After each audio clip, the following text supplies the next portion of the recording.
A dëgjon apo kërkon Perëndi. Dalemi tek dallimi midis dëgjimit pasiv dhe kërkimit aktiv të Perëndis. Letra e Jakobit zë një vend të veçantë në Vjetën e Re. Dhe ka një theks shumë të veçantë dhe të fortë në marrëdhënie me Perëndin. Letra e Jakobit në fakt bëhet praktik. Edhe na ndihmon ne që të jemi sa më real edhe sa më kënd në tokë. Jakobi bën thirrje për një thirrje thelbësore për integritet shpirtëror, duke kundërshtuar idenë e dëgjimit të fjalës së Perëndis, i shkëputur nga bindja praktike. Është i mjaftueshëm për rritje shpirtërore. Pra ky tekst shtron një dallim të qartë midis dëgjimit pasiv dhe kërkimit aktiv, duke vendosur bindjen si kriter thelbësor të një besimi të vërtetë, të një besimi jo të shtirë. Ajo çfarë është interesante, dallimi midis dëgjuesit pasiv dhe dëgjuesit aktiv. Jakobi identifikon dëgjimin pas batim si një formë vetmashtrim, pra ai që është pasiv. Ky vetmashtrim nuk lind nga mungesa e njohurive, por nga keq interpretimi i funksionit të fjalës. Kur fjala reduktohet në informacion dhe jo në autoritet transformues, besimtari fillon të ngatrojë njohurinë me pjekurinë shpirtërore. Pra çfarë do të thotë që ti din fjalën e Zotit, ti mund edhe të kesh mësuar dhe psalme përmendësh, edhe vargje përmendësh. Por kjo nuk të bën ty aktiv. Dëgjimi pasiv krijon një ndjenjë të rrem sigurie, sepse individi, një person mendon se afërsia me të vërtetën është e barabartë me bindjen ndaj saj. Pra kur ti e njeh, kur ti e di, mendon ose vetë mashtron veten tënde, sigur je edhe një besimtar. Në këtë kuptim, Jakobi e sheh dëgjimin e shkëputur nga veprimi si një pengesë serioze për jetën shpirtërore, sepse ai e mbim ndërgjegjen dhe vonon atë çfarë është më e rëndësishmja, pendimin e vërtetë. Që do thotë që ne shtyhemi, që do thotë neve shkojmë tek Perëndia dhe kërkojmë falje, që do thotë që neve ulemi përpara Perëndis dhe i rrëfejmë mëkatet tona. Dhe kur neve e mashtrojmë veten tonë, sikur e dimë, ky është një problem shumë i madh. Kur neve ulemi, dëgjojmë dikë tjetër, le të vim së pari kur ka të bëjë me fjalën e Perëndis. Le të vim përpara fjalës së Perëndis, sikur nuk e kemi dëgjuar asnjëherë, sikur nuk e kemi lexuar asnjëherë. Sepse nëse neve vim në këtë lloj mënyre, ne kemi mundësi që të mësojmë më shumë. Neve kemi mundësi që të dëgjojmë më shumë. Por kur vim me idenë se unë e di, edhe themi, unë e di çfarë do thuash. Le të shkojmë te ky pasazh së bashku. Vargjet duke filluar me vargun 22, që thotë: por bëhuni bërës të fjalës dhe jo vetëm dëgjues që gënjejnë vetvete. Pikërisht këtë sapo ndam neve së bashku, që njerëzit ose edhe besimtarët sot, unë kam takuar dhe jo besimtar, domethënë që nuk janë pagzuar, ka thënë unë e di Biblën, unë e njoh Biblën. Madje unë kam takuar edhe njerëz që e kanë studiuar Biblën. Kam bërë shkollën teologjike, me thënë drejt. Është këta që studiojnë shkenca të ndryshme, studiojnë edhe teologjinë, si shkencë më vete e quajnë, edhe e studiojnë, edhe i njohin. Por kjo nuk i bën ata besimtar. Ata, madje ai mund të ketë qenë edhe, domethënë, le ta quajnë në këtë lloj forme, nga ana akademike më i përgatitur se sa unë, por nuk ishte shpirtëror. Çfarë na bën neve shpirtëror? E rëndësishmja dhe është pjesa kryesore. Është vargu 23 që thot, sepse nëse dikush është dëgjuesi i fjalës dhe jo bërës, ai i përngjan një njeriu që vështron fytyrën e tij natyrale në një pasqyrë. Ai e vështron, vargu 24, ai e vështron veten dhe ikën menjëherë harron si që. Kjo lloj metafore që Jakobi përdor, pra metafora e pasqyrës, shërben si një analizë e thellë teologjike. Pasqyra përfaqëson fjalën e Perëndisë. Po të vish tek fjala e Perëndisë, në qoftë se ti nuk e shikon veten tënde, ose nuk analizon veten tënde, atëherë ti nuk po e lexon siç duhet. Atëherë ti nuk je i hapur. Atëherë zemra jote nuk është e hapur. Mendja jote nuk është e hapur. Dhe ti nuk je gati për të dëgjuar. Nëse ne e shikojmë veten tonë në pasqyrë, është rrallë herë mund të ndodhë që harrojmë si jemi. Shpesh herë neve kur dalim jashtë që të takojmë njerëz të tjerë, neve e shikojmë veten pasqyrë, apo përgatitemi, pastrohemi, kriheni në mënyrë që ne të dalim të jemi sa më të paraqitshëm, edhe sa më hishëm. Pra, ashtu si pasqyra zbulon gjendjen e jashtme të fytyrës, fjala zbulon gjendjen morale dhe shpirtërore të zemrës. Megjithatë, shikimi në pasqyrë nuk sjell domosdoshmërisht ndryshim. Ndryshimi do e bësh ti. Apo jo? Po. Vetëm fakti që dole përpara pasqyrës nuk e pastroj, apo jo? Të gjëra elementare. Pra, ti duhet bësh një veprim. Ashtu është kur neve vinë përpara Perëndisë. Dhe problemi nuk qëndron me qartësinë e zbulesës, që neve zbulohemi, jemi pis apo nuk jemi pis, jemi të pastruar apo nuk jemi të pastruar, por në mungesën e reagimit. Edhe shpesh herë ka njerëz që mbajnë shok, mbajnë miq vetëm ata që si të thuash, i bëjnë qefi me sjelljen e tyre.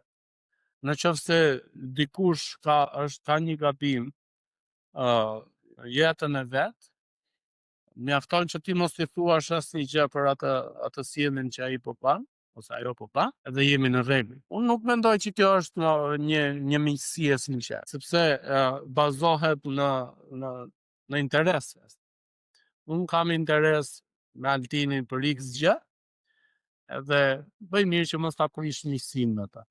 Unë e njoh që nuk pranon mësime, kështu që mos t'ja prish qef, së më duhet. Kjo është e bazuar në interes. Madje edhe në familje neve mund të kemi. Ndonjëherë kemi ndonjë vlla, ndonjë motër që është gjak nxehtë, edhe mos e bëj se po nxeh ky pastaj. Por kjo nuk duhet të jetë, çdo njeri duhet të ulet, të dëgjojë dhe të ndryshojë.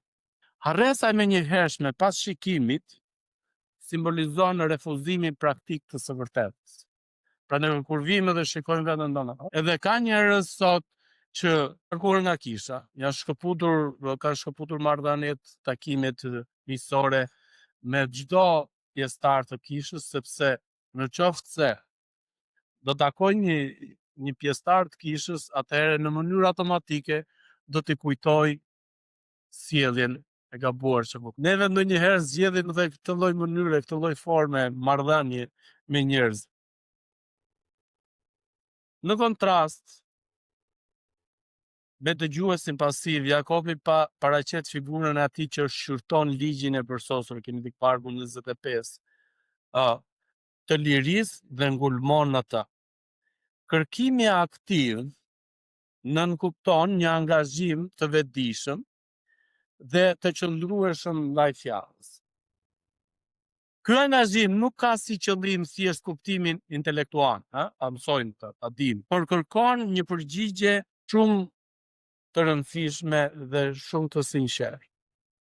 Kërkuesi aktive sheh fjalën si udhërrëfyes për jetën dhe jo si objekt studi. Pra si shumë njerëz që mund ta studiojnë edhe Biblën. Të shkëputur pra nga realiteti, nuk është objekt studimi i shkëputur nga realiteti, por është një me realitetin. Bindja në këtë kuptim nuk është reagimi i detyruar, por përgjigje e lirë ndaj së vërtetës të zbuluar. Edhe në këtë lloj mënyre kur neve reagojmë kur shikojmë veten tonë në pasqyrë, neve jemi të sinqertë me veten. Kur jemi pis, sa pisi kam bërë. Apo në dhemi mos ai bukur që kam thënë. Mundohesh që ti sa më i paraqitshëm. Një nga konceptet më të rëndësishme në këtë fragment është përkufizimi i fjalës si ligji i përsosur i lirisë. Ne lexojmë vargu 25 së bashku.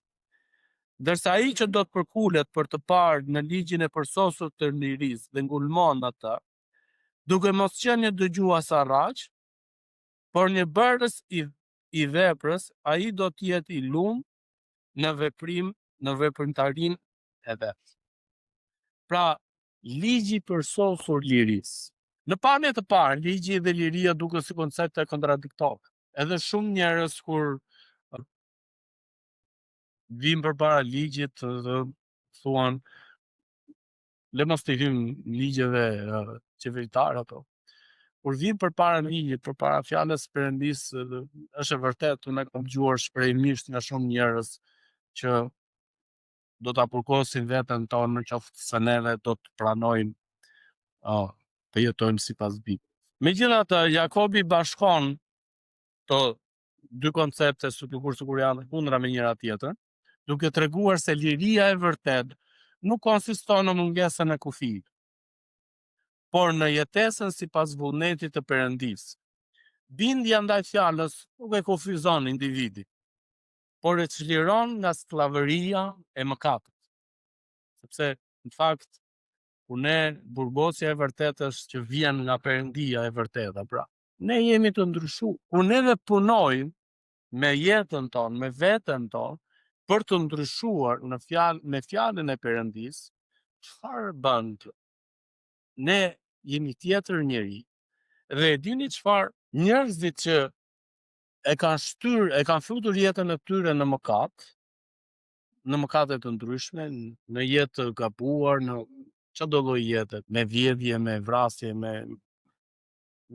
abuzime, me alkool dhe me këto, kanë tendenca edhe për vetvrasje. Edhe ka ndodhur, edhe i kanë bërë veprime të tilla. Ju mund të keni dëgjuar njerëz. Por unë deri më sot, më korrigjoni nëse jam gabim, nuk kam dëgjuar që një person që i ka dhënë jetën Perëndis, ka marrë fjalën e Perëndis të ndryshojë me sinqeritet, me të vërtet, duke punuar në besimin e tij çdo ditë, nuk arrin në këtë lloj ekstremesh.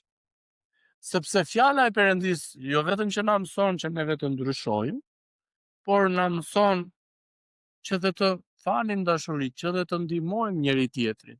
Tani kur neve rrethohemi me njerëz të tillë, nuk besoj që të çon në këtë lloj ekstremesh. Por njerëzit që kojnë nga ana e tjetër, nga ana pasive, edhe janë skllav të mëkatit, e çojnë veten në ekstreme të tilla. Sepse nuk e di, por besoj na ka ndodhur që në momente të ndryshme të jetës tonë kur kemi bërë diçka të keqe, të ligë, jemi ndjerë si pis, apo ndjehesh rahat. Edhe sigurisht ka kaluar kohë, neve që tani që jemi të krishterë, kemi kaluar në lutje me Perëndin në mënyrë që të të rifreskohemi me frymën e Shenjtë. Pra bekimi që vjen nga Perëndia është rezultat i një bindje të qëndrueshme. Pra këtë që ne po jemi duke mësuar ose duke diskutuar. Jakobi e lidh drejt për drejt bekimin me zbatimin e fjalës. Pra ne bëhemi dëgjues aktiv, ne bëhemi bërës të fjalës, sepse nuk do të ishte ndryshe. Djalli vet është një nga si të thuash, njohësit më të mirë të fjalës së Perëndisë. Madje edhe kur ai tundoi Jezusin, i citoi nga shkrimet e shenjta Jezus. Por e din, por nuk e zbaton.